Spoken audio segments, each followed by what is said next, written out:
नमस्कार, कैसे हैं आप लोग? मेरे ख्याल से अच्छे होंगे और मेंस की तैयारी के बारे में सोच रहे होंगे। UP PCS mains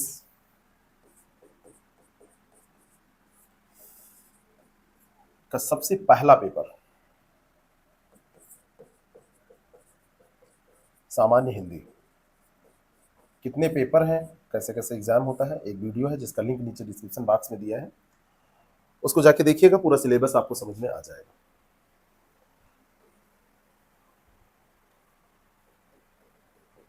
total marks की अगर बात करें, टोटल मार्क्स इसमें है 150। मैक्सिमम मार्क्स की अगर बात करें तो मैंने आपसे कहा था कि लोगों को 115 तक मिल जाते हैं। 150 में 115 परसेंटेज आप निकालेंगे, बहुत हाई परसेंटेज ये हो गया। लगभग आपका ये मार्क्स देखेंगे तो ये 77-76% हो जाएगा। किसी भी सब्जेक्ट में इतने मार्क्स जीएस में आपको नहीं मिलेंगे। तो हिंदी में अगर इतने मार्क्स आपके आ जाते हैं, आ सकते हैं, तो आपका जो मेंस का मार्क्स है, मेंस का मार्क्स आपका हाई हो जाएगा। और अगर ये मार्क्स हाई हुआ तो आपको पोस्ट अच्छी मिलेगी, आपका सिलेक्शन आसान होगा।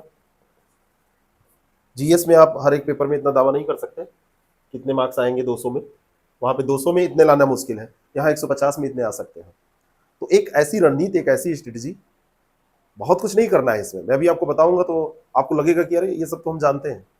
आप सब जानते हैं, वास्तव में सब जानते हैं, लेकिन कैसे उसको आप पेपर के पहले अपने 2-3 महीनों में कैसे क्या करें जिससे कि आपके इतने मार्क्स आ जाए, बहुत सरल सी रणनीति हम डिस्कस करने की कोशिश करेंगे। पेपर के टॉपिक्स के बारे में बात करें तो मैंने बताया था कि 5 टॉपिक्स हैं और 5 टॉपिक्स सिलेबस में जो ऐसे लिखे हुए हैं उन्हीं से प्रश्न बनते हैं, 150 नंबर के प्रश्न। सही से पेपर समझना है तो हमको पेपर पे ही चलना पड़ेगा। ये पेपर आपके सामने है, इसमें आयोग के द्वारा पूछा गया पेपर कुछ इस तरीके का होता है। ये 2019 का पेपर है। 5 सालों के पेपर का पीडीएफ मैंने आप लोगों के लिए व्यवस्थित किया है, तो ये आपको मैं दे भी दूंगा।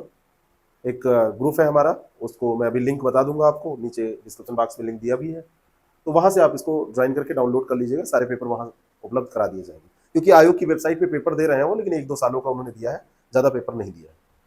मान लीजिए कि हम 2019 का पेपर, ये हर साल लगभग ऐसे रहता है, 2000 पेपर 19 का उठा लेते हैं। तो 2019 का पेपर अगर हम लेते हैं तो यहाँ पर हमारा 2-3 लक्ष्य होगा। वो लक्ष्य एक ये होगा कि पेपर क्या पूछा जाता है, और दूसरा किस क्वेश्चन का वेटेज कितना रहता है, और तीसरा लक्ष्य है कि कैसे तैयारी करें कि हमको मैक्सिमम मार्क्स मिल जाए।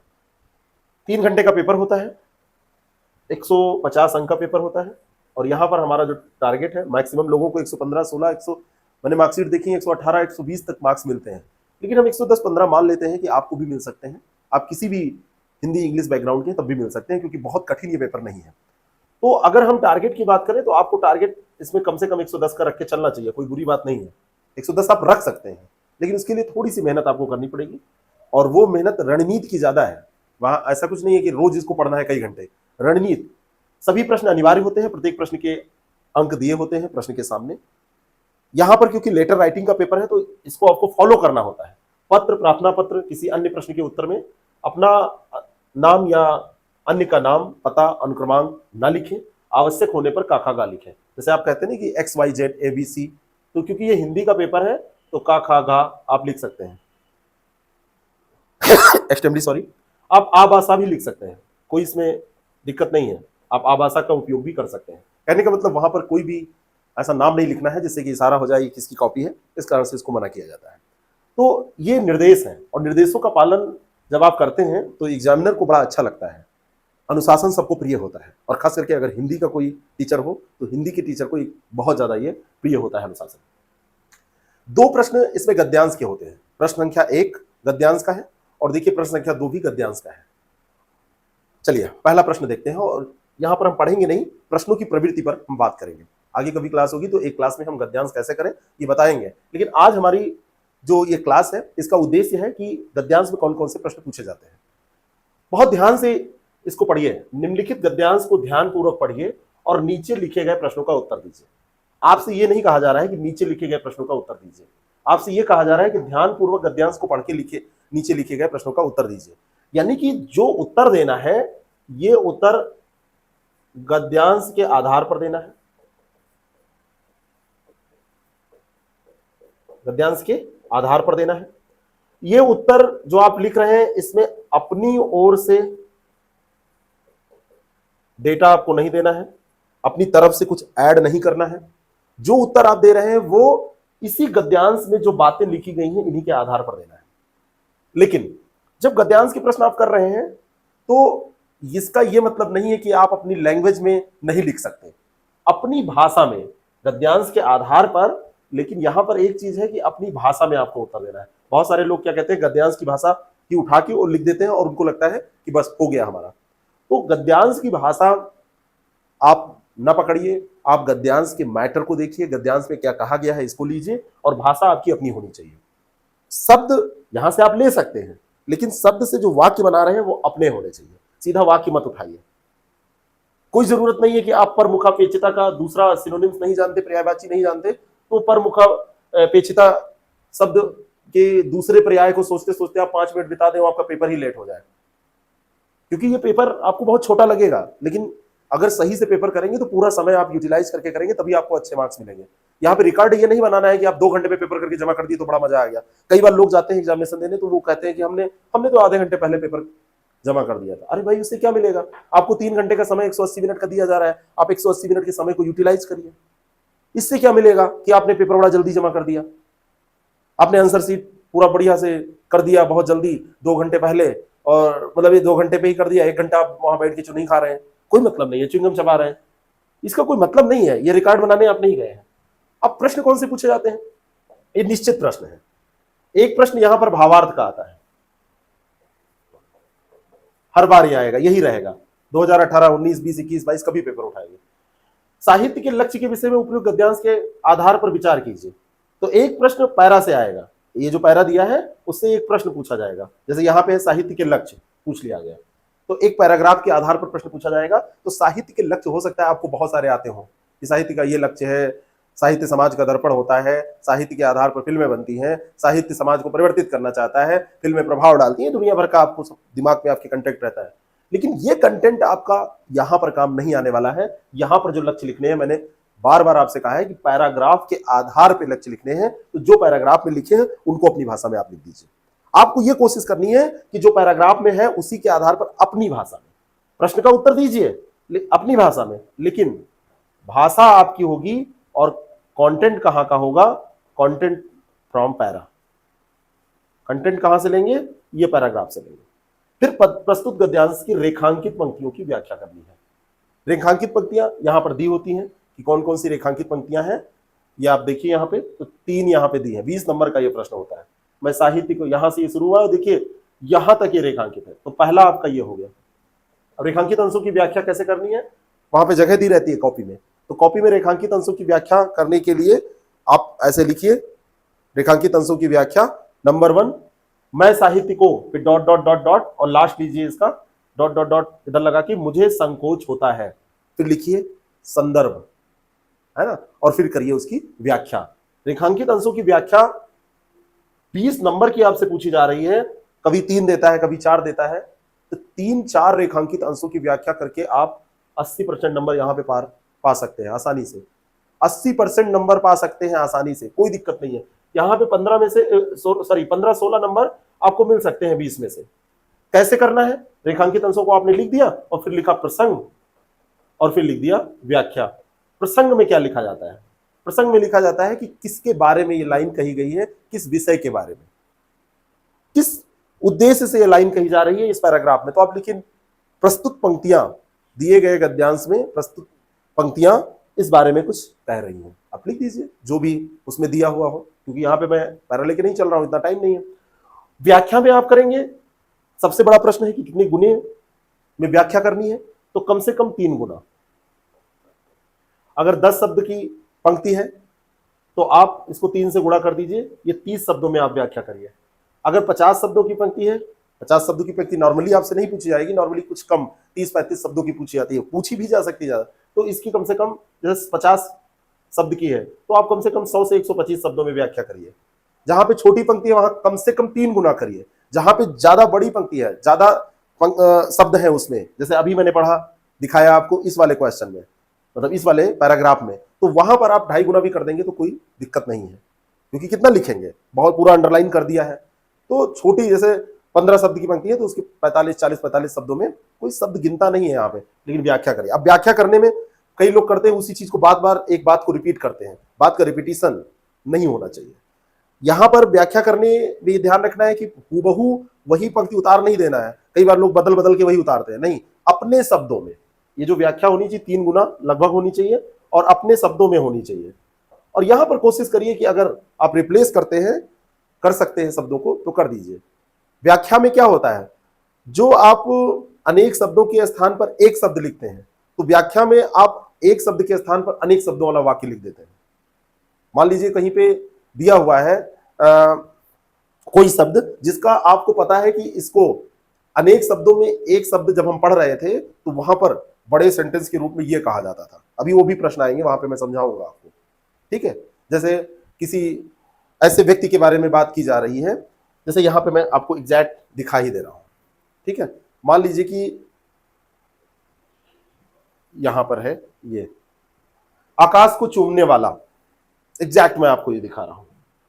ये आकाश को चूमने वाले के लिए एक शब्द यूज होता है गगनचुंबी, गगनचुंबी होता है ना। अगर आपके पैराग्राफ में गगनचुंबी आ रहा है तो आप व्याख्या में आकाश को चूमने वाला कर दीजिए, है ना। हमेशा रहने वाला, यहां पे शब्द होता है शाश्वत, अगर पैराग्राफ में शाश्वत शब्द अक्सर आपको मिल जाएगा तो आप हमेशा रहने वाला व्याख्या में लिखिए।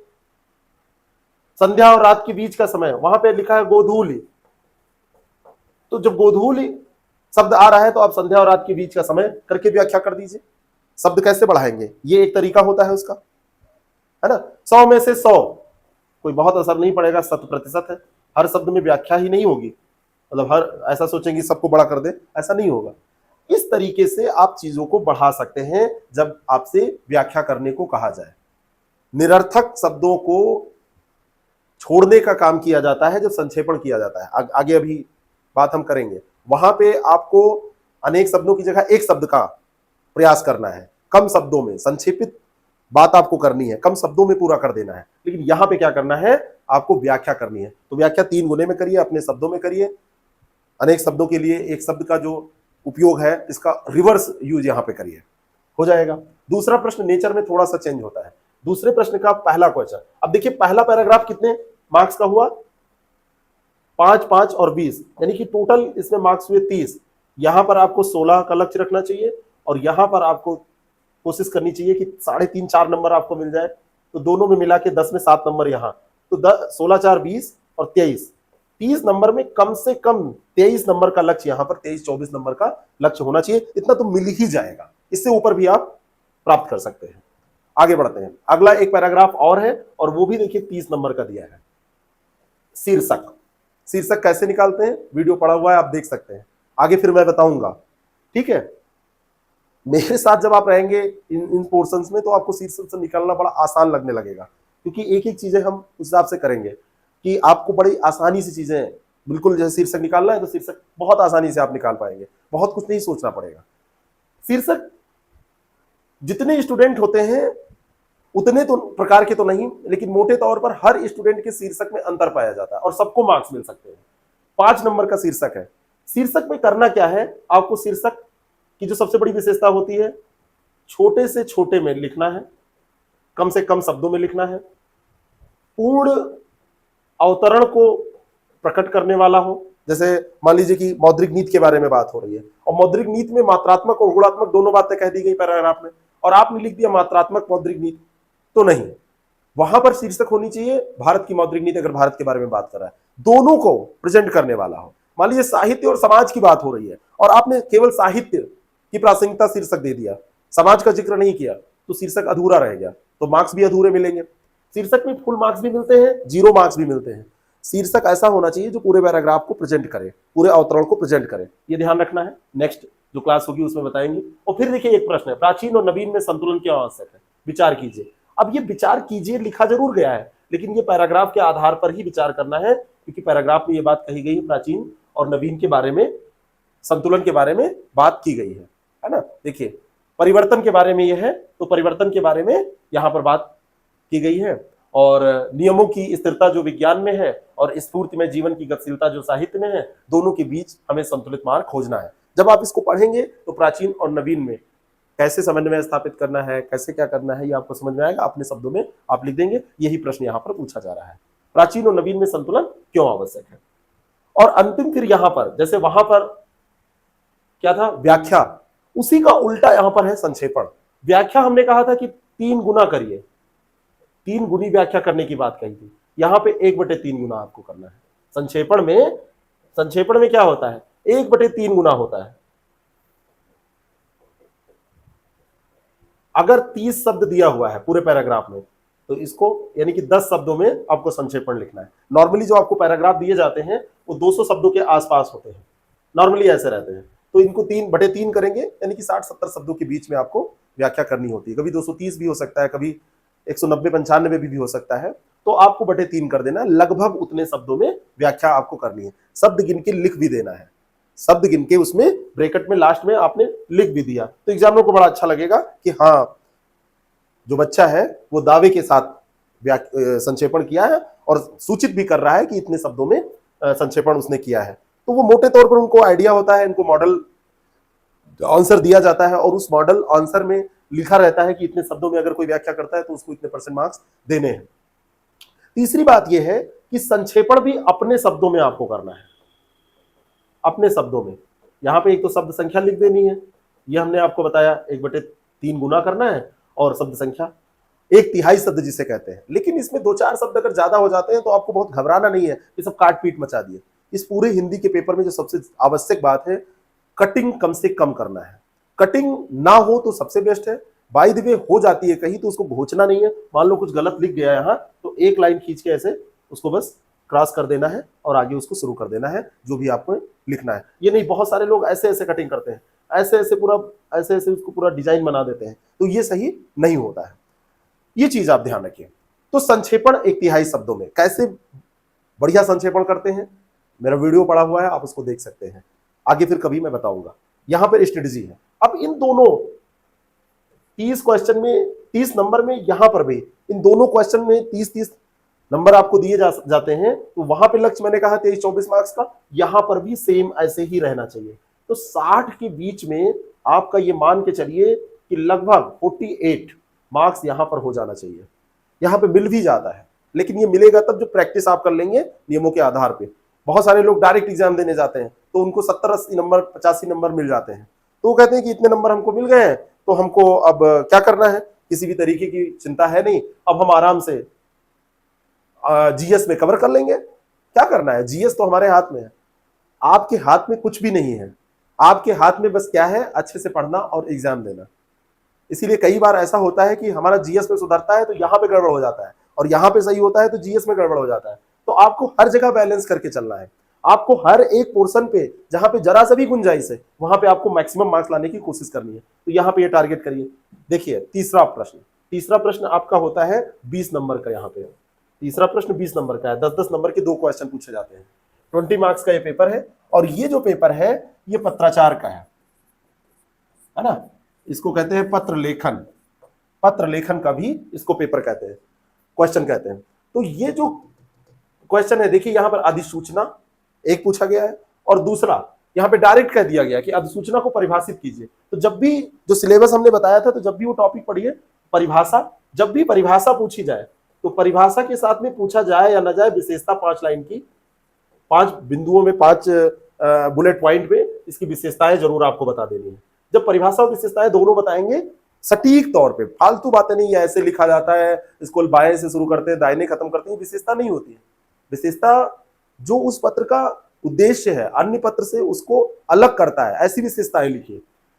उत्तर प्रदेश सरकार की ओर से शिक्षकों की सेवानिवृत्ति व्यय बढ़ाने के संदर्भ में, व्यय का मतलब उम्र होता है, व्यय बढ़ाने के संदर्भ में एक अधिसूचना का प्रारूप तैयार कीजिए। अब एक कंफ्यूजन रहता है कि प्रारूप, उदाहरण, नमूना, ड्राफ्ट, ये सब क्या है।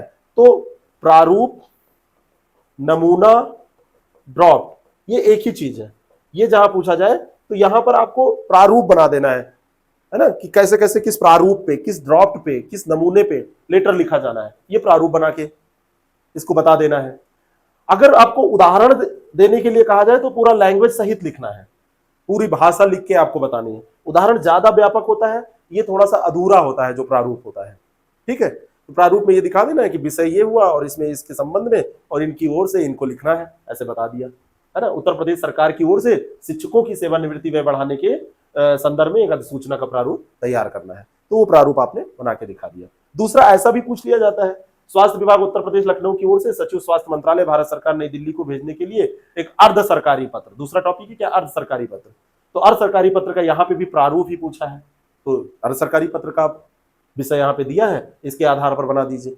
यहाँ पर आपका लक्ष्य होना चाहिए 70 से 80% के बीच में मार्क्स। तो ये दोनों में मान के चलिए कि 7-8 मार्क्स के बीच में रखिए और दोनों में मिला के ये 20 में से 15 मार्क्स आप कम से कम लाने की कोशिश करिए। कम से कम है, इससे ऊपर आप जितना भी ला सके। यहाँ पे भी मार्क्स कटते नहीं है नॉर्मली, लेकिन इतना भी लक्ष्य नहीं रख लेना है कि वो पूरा ही ना हो, तो ये रखिए। अगला, निम्नलिखित उपसर्गों प्रत्ययों में से एक एक शब्द की रचना कीजिए। अब यहाँ पे देखिए ये 10 नंबर का सवाल है और 1 2 3 4 5 6 7 8 9 नहीं 1 2 3 4 5 6 7 8 9 10 तो होंगे इसमें ना, 9 मैंने गलत गिना था। तो ये 10 आपको दिए हैं, यानी कि हर एक जो प्रत्यय उपसर्ग का प्रश्न है वो 1 मार्क्स का है, पूरा सीधा सीधा 1 मार्क्स आपको मिल जाता है ना। अधि यहां पर क्या है, अधि क्या है, ये उपसर्ग है, उपसर्ग जो आगे लगता है, प्रत्यय जो पीछे लगता है, तो शब्द के, तो अधि से आपको एक शब्द बना देना है। भाई ऐसे लिखना है अधि पेपर में, और यहां पर ऐसे एक बना के उसका जो शब्द है वो बना देना है, ठीक है ना। अधिकार बना दीजिए, अदितिक्या बना दीजिए, जैसे बहुत सारे शब्द है उसको आप बना दीजिए। परि से बना देना है। अब जैसे इक, अब ये क्या है, आपको पता चलना चाहिए कि इक जो है वो प्रत्यय है, इक जो है वो प्रत्यय है, तो इक पीछे लगा के आप शब्द बनाइए। तो सही तरीका होता है कि अधि और धन आपने कुछ लगाया और उसके बाद में बना दिया अधिकार, ठीक है। प्रत्यय जब बनाया तो पीछे, और जो आप प्रत्यय लगा रहे हैं उसको अंडरलाइन कर दिया। जैसे यहां पे उपसर्ग था, इसको अंडर, प्रत्यय को जो पीछे लगाया तो पीछे इसको अंडरलाइन कर दिया, है ना। जैसे अक्कड़ शब्द है, जब भुलक्कड़ बनाते हैं तो भूल धन अक्कड़, तो अक्कड़ को अंडरलाइन कर दिया, है ना। भला धन आई, भलाई जैसे बनाते हैं तो आई को अंडरलाइन कर दिया। इस तरीके से विलोम शब्द लिखना है, 10 नंबर का ये भी सवाल है। तो इसमें क्या होगा, इसमें 10/10 आपको मिलेंगे।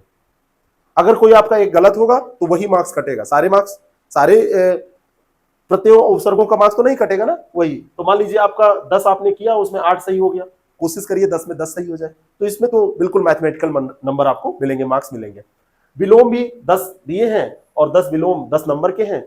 कुछ नहीं करना है, बहुत सारे लोग यहाँ पे प्रत्यय और उपसर्ग की परिभाषा लिखते हैं, उनकी विशेषताएं लिखते हैं, फिर लिखते हैं। आपसे नहीं पूछा है तो जो चीज नहीं पूछी जा रही है उसमें अपना समय आप मत बर्बाद करिए, जो चीज पूछी जा रही है बस उसी को आप करिए, उससे एक्स्ट्रा मार्क्स तो आपको मिलेंगे नहीं। कई लोग कहते हैं समय रहता है तो हम लिख आते हैं, कुछ भी आप लिखाएंगे, पूरी एक किताब वहां पे लिख के चले आइए, प्रश्न 10 नंबर का है तो इससे ज्यादा तो मिलेगा नहीं। तो जो पूछा है वही अच्छे से लिखिए, इसकी प्रैक्टिस करनी है। अगर अच्छे से करने के बाद आपका समय बच जाता है तो कोई दिक्कत नहीं, आप बैठ के आराम करिए वहां पे, लेकिन आप फालतू काम वहां पे करके मत आइए। यहां पर भी विलोम और ये सब दिए हुए हैं, तो विलोम की परिभाषा नहीं लिखना है, बस आपको आवरण, इधर लिख दीजिए शब्द और यहां पे लिख दीजिए इधर विलोम, इधर लिखिए आवरण, इसका विलोम लिखिए, कृतज्ञ, इधर इसका विलोम लिखिए, फटाफट लिखते चले जाइए। आपको ये कृतज्ञ का, कई लोग अर्थ बताते हैं, कृतज्ञ का अर्थ ये होता है, फिर इसका विलोम कृतज्ञ होगा जिसका अर्थ ये होता है, इस तरीके से नहीं, ठीक है। आगे का अर्थ नहीं बताना है, यहां पे केवल विलोम लिखना है। ये पोर्शन 5 नंबर का है, 5 में 5 मिल सकते हैं। थोड़ा सा कठिन कई बार पड़ जाता है लोगों के लिए, क्योंकि जो लोग सही बोलते नहीं है वो सही लिखते भी नहीं है, और जो लोग सही बोलते नहीं उनकी व्याकरणिक त्रुटि उनको पकड़ में नहीं आती है, तो व्याकरणिक त्रुटि उसमें रहती है। यह आंखों से देखी घटना है, अब यहाँ पे से फालतू लगा हुआ है, आंखों देखी घटना है, तो आपको बस यही शुद्ध शब्द लिख देना है, सॉरी शुद्ध वाक्य, शुद्ध वाक्य, है ना। निम्नलिखित है नंबर 1, अशुद्ध लिखने की जरूरत नहीं है, शुद्ध शुद्धि केवल लिखिए फटाफट, जगह वहां पे उतनी ही दी होती है, ज्यादा जगह नहीं दी होती है। तो कई बार ऊपर लोग ज्यादा जगह खर्च कर देते हैं, नीचे वाले को छोटा छोटा लिख देते हैं, महीन महीन, पतले पतले छोटे छोटे शब्द बनाएंगे, महीन पेन भी रखते हैं कई लोग इसके लिए, पतली नोक वाली। तो ये नहीं भाई, यहाँ पर इतनी जगह है तो आप उतना ही खर्च करिए और यहाँ पे लिखिए 100 रुपया सधन्यवाद प्राप्त हुआ, है ना। गीता से सीता से पूछा, तो ये सब नहीं उतारना है, बस आपको फटाफट इसका आंसर करते चले जाना है ना। दक्षिण का अधिकांश भाग पठार है, अभी अधिकांश भी है भाग भी है, तो दक्षिण का अधिकांश पठार है, भाग लिखने की जरूरत यहाँ पे नहीं है। अब होता क्या है, जैसे किताबी जो भाषा होती है वो व्याकरणिक दृष्टि से देखेंगे, बातचीत की जो भाषा होती है, न्यूज की भाषा होती है, न्यूज़पेपर की भाषा होती है, तो कोई जरूरी नहीं है वो सही हो। तो आप कहेंगे कि अधिकांश का, दक्षिण का अधिकांश भाग पठार है, ऐसा तो हमने ज्योग्राफी की बुक में पढ़ा है। यहाँ पे आप ज्योग्राफी नहीं कर रहे हैं, यहाँ पे आप हिंदी ग्रामर का पोर्शन कर रहे हैं, तो इसको सही करिए। मैंने बोला कि कल मत आना, है ना, तो आप इसको मत उतारिए, फटाक सही करके लिख दीजिए क्या इसका सही होगा। यहाँ पे उद्देश्य ये नहीं है कि इसको सॉल्व किया जाए, टाइम लगेगा। निम्नलिखित शब्दों की वर्तनी का संशोधन कीजिए। यहाँ पे वर्तनी गलत दी है, जैसे उपरोक्त। अब उपरोक्त नॉर्मली कई बार आपको टीचर्स मिलेंगे जो पढ़ा रहे हैं वो भी उपरोक्त लिखाते हैं, उपरोक्त, है ना, उपरोक्त बिंदुओं से स्पष्ट है या उपरोक्त बातों से स्पष्ट है, ऐसे कहते हैं। उपरोक्त नहीं सही है, उपर्युक्त होता है। तो आप सही वर्तनी, जैसे कई लोग कहते हैं ये सही तो है, इसमें क्या गलत है, ठीक है। यहाँ पे वर्तनी दोष है, यानी कि उसकी स्पेलिंग गलत है, या उसको जो नहीं कहा जाना चाहिए गलत रूप में आपने सुन रखा है, पढ़ रखा है, वैसे ही पूछ लिया जाता है। सौजन्यता, पूजनीय, अब पूजनीय नहीं होता है, आप उच्चारण भी पूजनीय करते हैं, लेकिन ये होता है पूजनीय। क्या होता है? पूजनीय। इसी तरीके से इसको आपको सही करना है। तो यहां पर भी क्या करना है, केवल शुद्ध वर्तनी लिख देनी है। आप लिखिए, यहाँ पर एक हेडिंग डालिए छोटी सी, शुद्ध वर्तनी, है ना, और उसमें इनको यहाँ पे छोटा छोटा है तो आप लिख दीजिए शिक्षणेतर, और उसका शुद्ध क्या होगा, आगे डैश लगा के, उपरोक्त इसका शुद्ध ये होगा। या आप केवल शुद्ध शुद्ध लिख देंगे तब भी ऐसे काम चल जाएगा, अगर समय नहीं है तो ऐसा भी कर सकते हैं, नहीं तो यहाँ पे दोनों कर सकते हैं, शुद्ध, अशुद्ध और शुद्ध। निम्नलिखित वाक्यांशों के लिए एक शब्द आपको लिखना है। यहाँ पे क्या करिए, पेपर में ये छपा रहता है, आपकी कॉपी में भी छपा रहता है ये, तो कॉपी में छपा रहता है तो वहां पे डायरेक्ट आगे डैश लगा के अनेक शब्दों के लिए एक शब्द, आकाश को चूमने वाला, संध्या और रात के बीच का समय, जो भी इसका है ना, आकाश को चूमने वाला गगनचुंबी होता है, तो आप गगनचुंबी लिख के आगे बढ़िए, ठीक है, इस तरीके से। अब आता है एक बड़ा, तो यहां पर देखिए ये 10 नंबर का है, यहां पर ये 5 आपको एक शब्द लिखने हैं और ये 10 नंबर का है। ठीक इसी तरीके से यहाँ पे देखिए ये 5 नंबर का था जो वर्तनी शोधित करना था, तो ये 5 नंबर में 5 आप पूरे पा सकते हैं, लेकिन एक आध गलत हो ही जाता है, सबका आते आते गलत हो जाता है। तो यहाँ पर भी 80% वही टारगेट रखिए कि एक गलत भी हो जाएगा तो 4 नंबर मिल जाएंगे। ऐसे ही तो मार्क्स घटेंगे आपके, 150 से 110 115 कैसे आएंगे, ऐसे ही घट के आते हैं। ये काम आपका हो गया। यहाँ पे भी आपको पूरा मार्क्स मिल सकता है 10 में 10, मान लीजिए 8 ही मिल गया, एक कोई नहीं आता है आपको, है ना, तो नहीं आता है तो नहीं आता है, अब उसमें तो आप कुछ कर नहीं सकते। अब ये देखिए ये पोर्शन, ये थोड़ा सा चैलेंजिंग पोर्शन होता है, 30 नंबर का ये पोर्शन है। 30 नंबर में यहाँ पर 30 में 30 मिल सकते हैं आपको। होता यह है कि नॉर्मली सबको 1-2 मुहावरे नहीं आते होते हैं, बाकी आ जाते हैं, बाकी आ जाते हैं, 1-2 नहीं आते होते। यहां पर 2 पोर्शन आपसे अपेक्षा की जाती है, आपसे अपेक्षित है 2 पोर्शन में इसका उत्तर देना है, एक अर्थ और दूसरा वाक्य प्रयोग। तो 30 नंबर के 10 क्वेश्चन, एक क्वेश्चन 3 मार्क्स का, अर्थ मान के चलिए 1.5 मार्क्स का, और वाक्य जो प्रयोग है, प्रयोग भी 1.5 मार्क्स का। मैंने आपसे बताया था पहले भी कि अर्थ अगर सही लिख दिया, वाक्य प्रयोग सही नहीं कर पाए तो कई बार मार्क्स मिल जाते हैं, लेकिन अर्थ गलत लिखा और वाक्य प्रयोग आपने सही भी किया है, ठीक है, लगभग मिलता जुलता, तो 0 मार्क्स भी मिल सकते हैं। क्योंकि अर्थ आपको आता नहीं था, वाक्य प्रयोग आपने किया है, बस हो गया है वो सही, तो 0 मार्क्स भी दिया जा सकता है। तो अर्थ सही लिखना बहुत ज्यादा जरूरी है। वाक्य प्रयोग थोड़ा कमजोर रहेगा तब भी आपको नहीं 3 तो 2.5 नंबर मिल जाएंगे। इसीलिए जब आप पढ़िए तो अर्थ बिल्कुल रट लीजिए, इनका अर्थ बिल्कुल याद होना ही चाहिए, अर्थ सही होगा तभी आपको मार्क्स मिलेंगे। और ये जो प्रयोग करना है इसको थोड़ा सा एक आपका मतलब जो किताबी भाषा है, राम ने श्याम को डंडा मारा, फिर 9-2-11 हो गया, है ना, राहुल आजकल दिन भर बैठ के मक्खी मारता है ना, श्वेता की आदत है कि वो तिल का ताड़ बना देती है, ये ऐसे मत करिए, इस तरीके का ना करिए वाक्य प्रयोग। थोड़ा सा उसको साहित्यिक तौर पर, अगर कोई शब्द आप किसी कहानी के पात्रों को लेकर बना सकते हैं, किसी उपन्यास को आपने पढ़ा जो साहित्यिक उपन्यास है उससे रिलेट कर दीजिए, वर्तमान घटनाओं से रिलेट कर दीजिए जो रिसेंट में घटित हुई हैं, महीने 2 महीने में, साल 6 महीने में, समाज से जोड़ दीजिए उसको, है ना, किसी कंट्रोवर्सी से मत जोड़िए, किसी व्यक्ति विशेष से मत जोड़िए, किसी नेता पर टिप्पणी मत करिए, किसी पार्टी पे टिप्पणी मत करिए। समझ रहे बात? ऐसा करिए कि समझ में भी आ जाए, करेंट अफेयर से जुड़ा हो, किसी तात्कालिक मुद्दे से जुड़ा हो, तो ये वाक्य प्रयोग बड़ा अच्छा माना जाएगा। तो आपको लगभग पूरे नंबर इसमें मिल जाते हैं। यहां पे भी मैं मान के चल रहा हूं कि आपको 24 के आसपास हर हाल में नंबर मिल ही जाते हैं, एक दो नहीं आता है तब भी, ठीक है, इतने नंबर मिल जाते हैं। ये पेपर करने में आप ध्यान रखिए कि पहले पूरा पेपर, हिंदी का पेपर पढ़ डालिए, और जैसे याद आए, कई बार होता है कि शुरू में हमको याद रहता है ना, यहाँ पे मुहावरे और लोकोक्तियां दो हैं, 5 लगभग मुहावरों से और 5 लगभग लोकोक्तियों से पूछा जाता है। लोकोक्ति मुहावरों की परिभाषा आपसे पूछी नहीं जाती, लेकिन परिभाषा और विशेषता तैयार रखिए, हो सकता है कभी पूछ लिया। इधर तो बहुत दिन से नहीं पूछा गया है, 10 साल से नहीं पूछा गया, यही पैटर्न रहा है, लेकिन कभी कभी पूछ ले तो आपको पता होना चाहिए। और दूसरा, जब आपको थ्योरी पता होती है तो आप चीजों को जब वाक्य प्रयोग करते हैं, उनका अर्थ लिखते हैं तो अच्छा करते हैं। तो इसमें कोशिश ये करिए, इस पूरे पेपर को पहले एक बार रीड कर जाइए। आप हो सकता है पैराग्राफ में कोई जब व्याख्या कर रहे हैं तो वहां पर आपको कोई वन वर्ड सब्स्टिट्यूशन, अनेक शब्दों के लिए एक शब्द वाले में मिल जाए सेंटेंस, जो वहां पे उपयोग कर सकते हैं। हो सकता है यहां पे कुछ आपको मुहावरा मिल जाए जो व्याख्या में आप उपयोग कर सकते हैं। व्याख्या में तो लोकोक्ति मुहावरों का उपयोग भी आप करते हैं, व्याख्या में आप चीजों को बढ़ा चढ़ा के बताते हैं, उदाहरण भी दे देते हैं, लेकिन उदाहरण रिलेवेंट होना चाहिए, इधर उधर ऐसे ही उदाहरण नहीं दे देंगे। तो पूरा पेपर एक बार रीड कर लीजिए, और मान लीजिए कोई चीज उस समय आपको याद आ रही है तो उसका अर्थ उस समय आप लिख सकते हैं, भले रफ में लिख लें या आप अपनी कॉपी में ही लिख लें कि यहाँ पे ये अर्थ होगा, क्योंकि बाद में कई बार याद नहीं आता है और वाक्य प्रयोग बाद में कर दें, कोई दिक्कत नहीं है।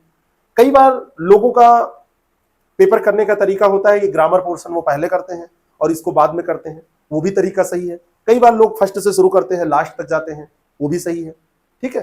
तो इस तरीके से अब आप यहाँ पे मार्क्स जोड़िए। तो पहला क्वेश्चन हमारा 30 मार्क्स का है ना, फर्स्ट क्वेश्चन हमारा 30 मार्क्स का था, और वहां पे हमने कितने मार्क्स का टारगेट रखा कि 30 में हमको लगभग 24 मिल जाएंगे, प्राप्त कर सकते हैं। तो पहले क्वेश्चन में 24, दूसरी क्वेश्चन में भी हमने कहा कि लगभग 23-24 मार्क्स मिल जाएंगे, 23 से 25 के बीच में जो भी मिले। तीसरा क्वेश्चन आप देखिए आपका क्या है, ये पहला हो गया, ये दूसरा हो गया।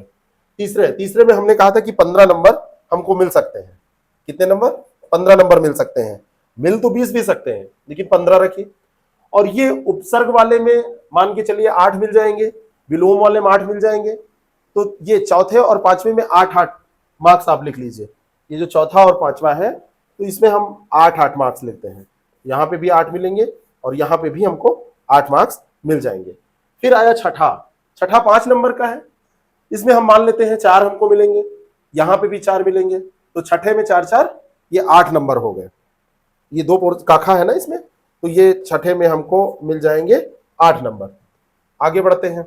अब एक बच्चा हमारा क्वेश्चन सातवां है, अनेक शब्दों के लिए एक शब्द। तो यहाँ पे हो सकता है 4 ही क्वेश्चन आप कर पाए, तो 8 नंबर यहाँ मिल जाएंगे और 24 नंबर हम यहाँ जोड़ लेते हैं 8वें क्वेश्चन में। तो 7वें में हमको कितने मिल रहे हैं? 8 नंबर, और 8वें में हमको मिल रहे हैं 24 नंबर। अब आप इसको जोड़िए, 8 8 8 8, तो ये 32, ये 8 चौक 32, 32 और 24, ये हो गया हमारा 56। यही हुआ ना, 56 और 10, ये 66 और 5 71, 71 और यहाँ पर ये देखिए 23, 71 और 23 हो गया हमारा 94 और 24, ये हमारा 116 नंबर आ गया। ठीक है, वैसे भी आप जोड़ सकते हैं। यहाँ पे हमारा 6 नंबर कम हो रहा है, यहाँ 7 नंबर कम हो रहा है, यहाँ 5 नंबर कम हो रहा है, यहाँ 2 नंबर, यहाँ 2 नंबर कम हो रहा है, यहाँ 2 नंबर, यहाँ 2 नंबर और यहाँ 6 नंबर। तो कितना कम हो रहा है? 7 6 13, 13 5 18, 2 20, 2 22, 2 24, 2 26 और 26 और 6 कितना हो गया?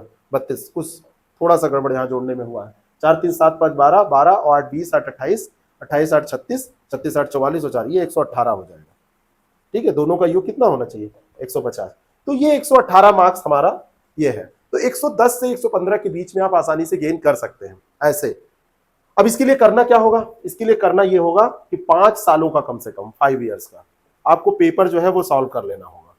ये पेपर्स आपको सॉल्व कर लेने होंगे।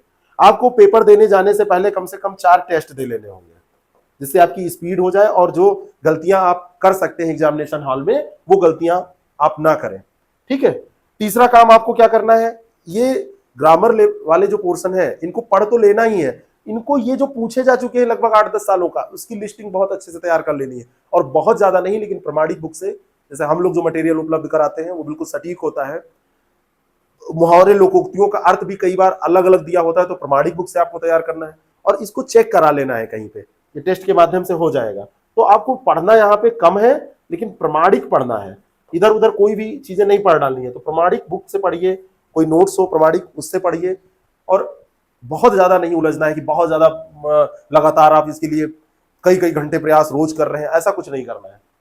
बहुत कठिन नहीं है ये, यहां पर बस एक है अभ्यास। अभ्यास बहुत जरूरी है। अगर ये अभ्यास आपने कर लिया तो ये हो जाएगा, 4 5 6 सालों का पेपर मिला के ये हो जाएगा।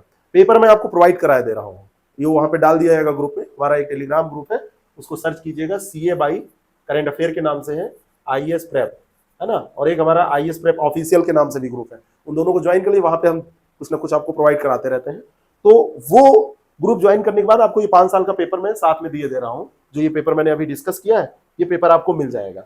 ये 5 साल का पूरा पेपर एक साथ एक PDF में हम आपको दे रहे हैं, इसको तैयार करिए। बाकी अगर हमारे किसी कार्यक्रम से जुड़ के आप करना चाहते हैं तैयारी, तो आप कर सकते हैं, नंबर दिया हुआ है, कॉन्टेक्ट कर लीजिए उस पर। जल्दी हम इसका सभी स्टार्ट करेंगे। आप चाहे तो जुड़ सकते हैं, अपने आप भी आप कर सकते हैं। Thank you so much.